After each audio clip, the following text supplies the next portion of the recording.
Gisa tayong mati, broccoli con cauliflower with hipon.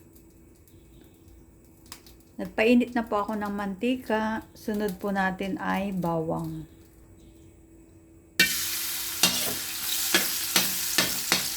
Yan. Gisa na po natin yung bawang. Sunod po natin yung sibuyas.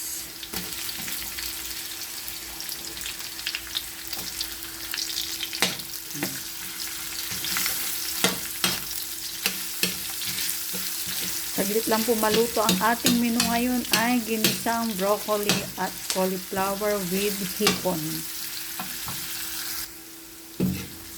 Kapag maamoy na po natin yung mabangong aroma ng ating mga ricadong bawang at sibuyas, sunod na rin po natin yung hipon. Ayan. Ilagay ko na po yung hipon. Igisa po natin mabuti para hindi po malansa.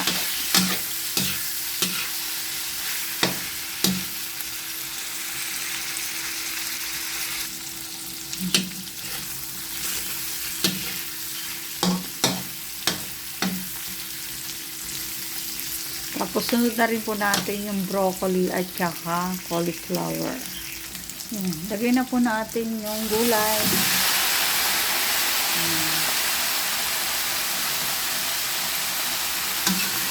Ginisang broccoli at cauliflower po ang ating menu.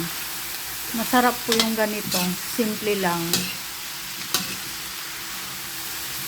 Simple pero masarap at masustansya. Tapos lagyan po natin ng konting tubig. Saka po natin takpan. Para madaling maluto. Buksan na po natin. Ayan.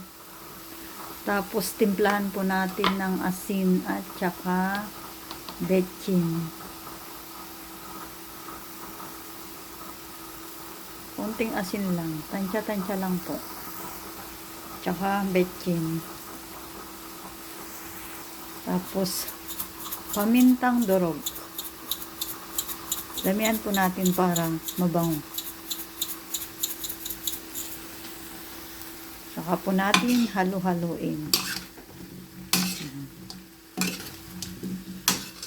Kahit ganito po yung aking ulam araw-araw, hindi po ako magsasawa dahil masustansya po ito. Masarap. Simpleng luto lang. Ginisang broccoli at cauliflower with hipon. Lagyan natin ng konting sauce.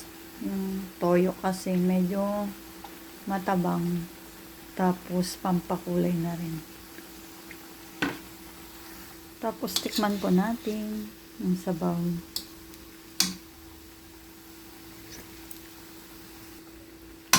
Malapit na pong maluto. Saglit lang pong maluto ang ating gulay. Kailangan half cook lang, mas masarap para crunchy.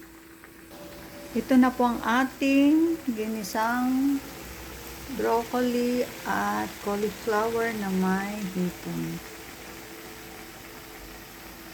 Mountain apple. Thank you for watching. Bye.